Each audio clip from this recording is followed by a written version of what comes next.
Right, how are we doing everybody, and welcome to Russell Heritage Golf. Today we're talking about the release with the iron, and we're talking about the release with the driver.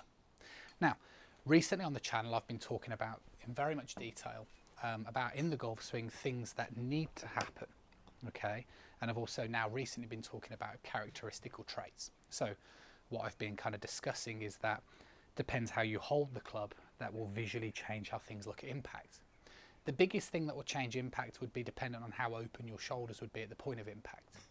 So with an iron, and what we're going to talk about today is the potential differences that we see with the professional golfers, right? So with an iron, what I've been saying is that if I open my shoulders as I come in towards the hit, then the more I open my shoulders, the more it brings the club round, which basically means I need very little amount of forearm rotation to get the club face square. And what this also does is it kind of means that as the club continues its journey through, the shaft continues to work on plane. So that's kind of what we see with the majority of professional golfers. There are a few examples out there that would have squarer shoulders at impact, but the large proportion of them would be more open with the shoulders as they come in towards that hit. And that does, you know, the more the shoulders are open, the less manipulation you potentially need of the club face later in the swing, and the more it helps you strike, you know, down on the back of the ball, and you know, generally helps you control the low point a little bit more. So that's generally what we see with the professional golfer, is that upon collision the shoulders would be more open. Now the difference with the driver, and again there are obviously variances in this, but the difference with the driver is that, you know, all of a sudden now to get the optimum sort of numbers, and if I exaggerate this by teeing the ball up, we want the club to be in more of an ascent in the hit as opposed to so much of a descent. So then what would happen is that the shoulders wouldn't be as open. And that's why when we watch the professional golfers, they don't swing as around to the left as they swing through. The club shaft tends to kind of work its way a little bit more towards the ball to target line. So why is this important? Well, I think it's important for a few reasons. As to one, that you can start to understand why things would look slightly different.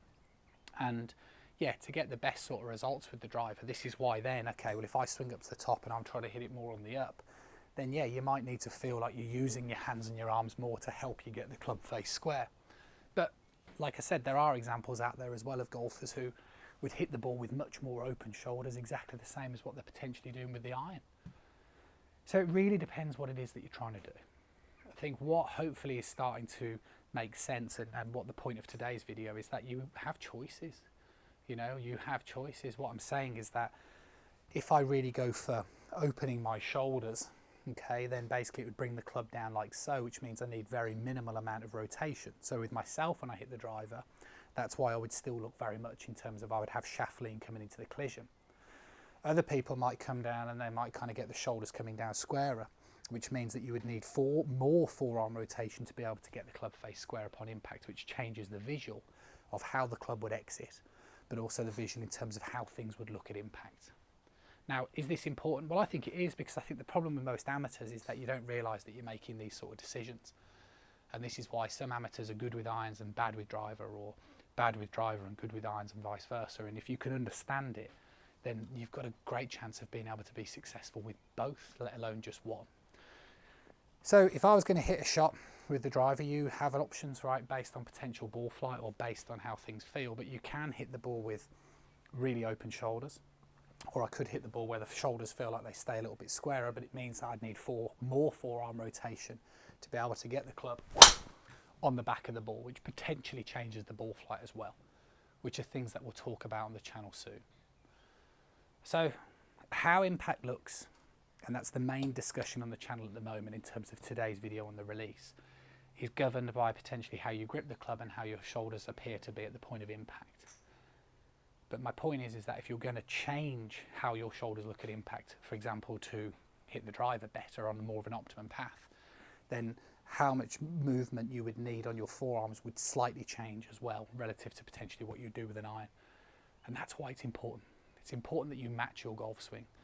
So with your iron, you're going to open your shoulders, great. You might naturally, you know, square the club face coming in towards the hit. But with the driver, might not necessarily be the case. You might go with the idea that, okay, I'll get my shoulders square, but you don't realise how much more you would need to use the forearms coming in towards the hit. So that's it really. You know, that's what I'm trying to get across, is that you have options, and I think that the important thing is that you understand what you're doing and potentially why. Otherwise, I think you just fall into this trap where you'll hit some good shots and some bad shots because you don't really understand exactly what it is that you're trying to do. So hopefully you enjoy the video.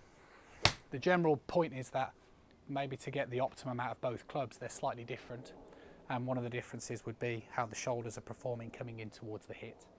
And then as a byproduct of that, you need to make sure that you're matching up what your forearms and, if you like, hands are doing to be able to get the club face square, which we'll come back to and talk about in more detail. But I've also already talked about it in some detail on previous videos. So hopefully you enjoy the video. Always appreciate a thumbs up and a like. And remember, it's absolutely free to press that subscribe button. If you're going to do that, then you might as well press the little bell icon, because that means you'll receive notifications every time a new video comes out.